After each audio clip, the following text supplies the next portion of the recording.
Hi guys, so this video is about some really concerning pro-choice sex education that is being taught in UK schools.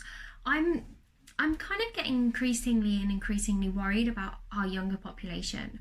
Um, I mean, I spoke to, I don't know, I had a reaction video a while back from a 13-year-old who was whose parents had basically pushed some left wing propaganda on her. And it seems to be the same with my brother. He is very left wing because his parents are left wing.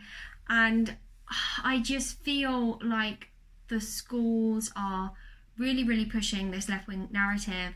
And I want parents to stand up against this. I want parents to be as worried and as concerned as I am. Before I start going into the resources that I'm actually looking at, I just wanted to clarify for you guys that this resource actually is used in secondary schools to teach people about abortion. So this is an abortion healthcare fact sheet, apparently. It says that it's supported by the Royal School of Gynecologists, the Facility of Sexual and Reproductive Healthcare, and it is in support of sex and relationships education for secondary schools. So these are some of the current myth busters that the abortion care fact sheet want to condemn, apparently. The first one is that abortion does not result in future infertility. So this is actually factually untrue. Abortions can lead to a very small chance of infertility. This is explained on the NHS website, in fact. Can having an abortion affect your fertility? Having an abortion will usually not affect your chances of becoming pregnant or having normal pregnancies in the future. But there is a small risk that your fertility and but there's a small risk to your fertility and future pregnancies if you develop a womb infection during the procedure that is not tested properly. The infection could spread to your fallopian tubes and ovaries, known as pelvic inflammatory disease. PID can increase your risk of infertility or an ectopic pregnancy, where the egg implants itself outside the wombs. It goes on to say that most infections are normally treated by antibiotics. So it then goes on to say abortion does not increase your risk of miscarriage, ectopic pregnancy, or low placenta pregnancies in the future. Obviously, it can increase your risk of ectopic pregnancies, as I've discussed in the last section. The third one is abortion does not increase the risk of developing breast cancer. Okay, so in terms of breast cancer and abortions, I found a really interesting article by the American Cancer Society, and this suggests that basically, if you have an abortion or a miscarriage or a stillbirth, there's a possibility that this could disrupt natural pregnancy hormones, and this disruption in natural pregnancy hormones could actually increase the risk of getting breast cancer later in life. However, the studies are pretty unclear on this. In terms of cohort studies, they show a link between they don't show a link between abortions and breast cancer. On the other hand, in case control studies, they do show an increased risk of breast cancer when someone has an abortion. So the next one is abortion does not cause mental illness. So this is a literature review of abortion and mental health. They look at two sides of the argument.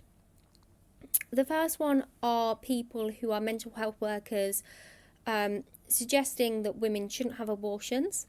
And then there are mental health workers and people who are proponents of abortion, suggesting that women should have abortions. However, in terms of mental health and abortion, they both seem to agree that women who have abortions are more likely to have mental health problems than women who don't have abortions. And at least some of the mental health problems for women who have abortions are because they've had an abortion. When talking about mental illness, I really wanted to highlight the male perspective of this. This article here talks about men and how they react to their partner's abortion. In some cases, this can lead to anxiety problems, and in a small percentage of cases, it can actually lead to depression and behavioural disorders. So the second key fact that they want you to know is that fetuses don't feel pain under 24 weeks. So there is a lot of controversy surrounding when fetuses can feel pain. Scientists have suggested 7 weeks, 18 weeks and 26 weeks, and these are associated with different developments in the nervous system. Now, the minimum that scientists think are required for fetuses to feel pain is when nerve endings develop at 7 weeks. And these nerve endings go from the spinal cable down to the limbs. Okay, so I wanted to give my view on things a little bit. And this is a little bit more theoretical and it's less biological based, but I hope you like it anyway. Now, at the age of 5 weeks, babies develop their first nerve cells, and these nerve cells cluster around their little spinal column. Now, I don't eat oysters, and I don't eat oysters because I'm giving oysters the benefit of the doubt. I'm saying, well, oysters might be able to feel pain, and so I don't want to eat them because they might be able to feel pain. Now, there's no evidence that oysters feel pain. I'm just giving them the benefit of the doubt in case in the future, scientists find that they are able to feel pain. I would find it inconsistent to do that and not eat oysters, but at the same time, say that babies over 5 weeks or over should be killed when babies at 5 weeks have developed a very simple nervous system. They're developing their first nerve cells. If I say that babies at that age shouldn't have a right to abort a baby at that age, it would seem inconsistent when I don't eat oysters and I promote people not eating oysters, because again, they're both the same to me. They're both situations where beings have a very simple nervous system and where scientists don't think they can feel pain, but where as science improves, we could find out that they feel pain possibly. And so I don't think killing babies at 5 weeks or older is a good idea, and I don't think that eating oysters is a good idea, and to me they're kind of the same thing. So the second abortion fact is that emergency contraception taken after unprotected sex is not a method of abortion. Okay, so this just shows the bias of this whole leaflet. I mean, their abortion facts have been pretty much all wrong, or they've been subjects that are hotly debated within the scientific community. This is completely ridiculous. Now, when you speak to pro-lifers, there are two kind of fields of looking at things and perspectives of abortion.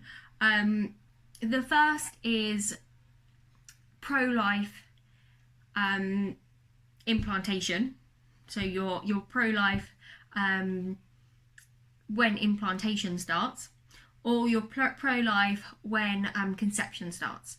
And I would say that I used to be pro-life implantation, but I'm now pro-life conception. And I'll tell you why. I'm pro-life conception because I just, well, I mean, there are a lot of reasons for this, but I think the main one is that when an egg is formed, every single piece of the DNA that makes up you is formed.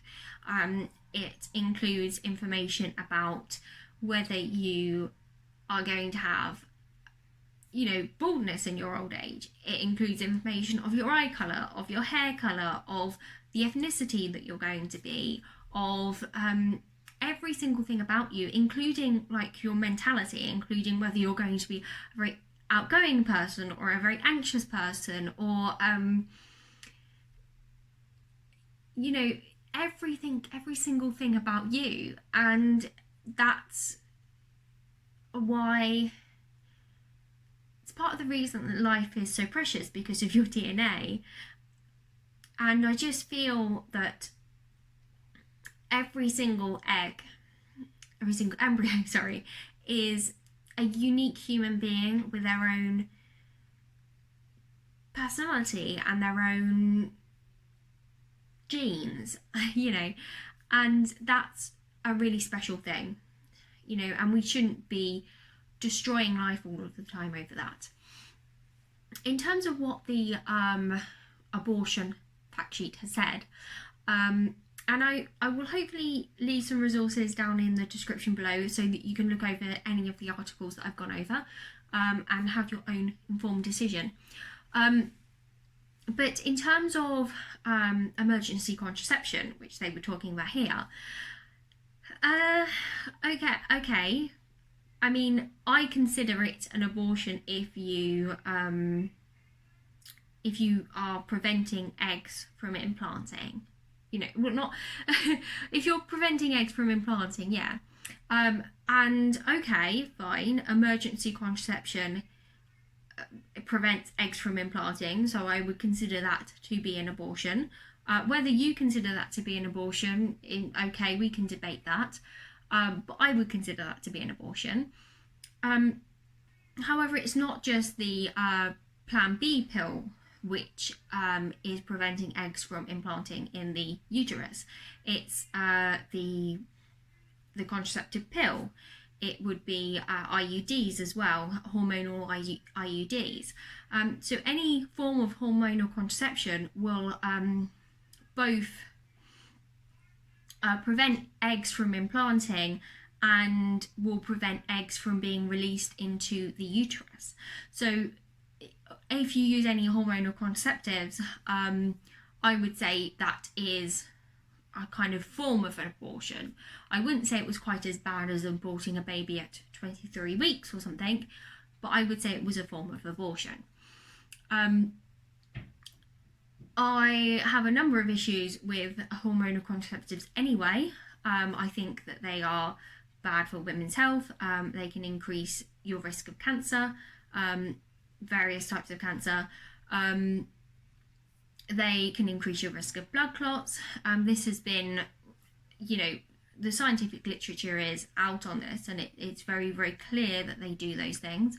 I'm also concerned about hormonal contraceptives because they contain animal ingredients like dairy. The dairy industry has horrendous in terms of its impact. They in the dairy industry will take the calves away from their mothers, so they'll separate relationships.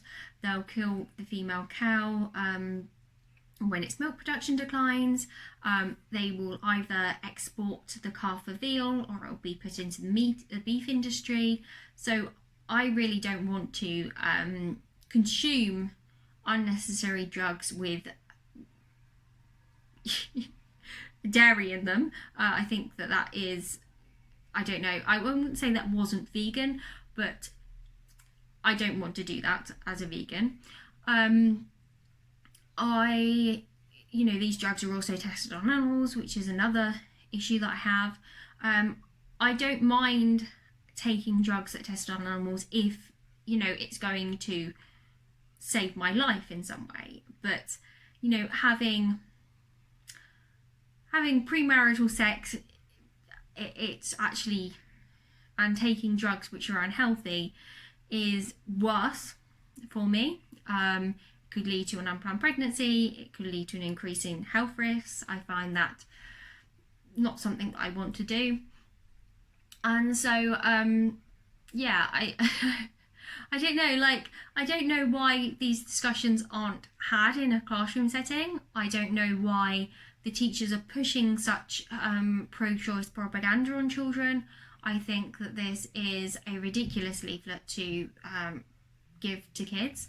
And if I was a parent, I would take my kids straight out of sex education, and I would teach them, I teach them about sex education myself, and I would give them all of the information that they need, and I would let them make up their own decisions about what they want to do with their body. But I'm not going to just go around promoting abortions to people, which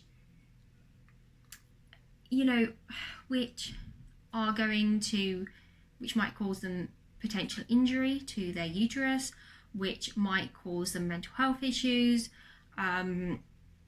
which you're telling them false information about whether the fetus can feel pain. You're not having discussions on actually all of the facts. You're just promoting one side of the story. I just find this abortion leaflet completely ridiculous. Well, thank you for watching, guys. I've actually made some resources that I'll link down below, which are in line with the UK government's sex education curriculum.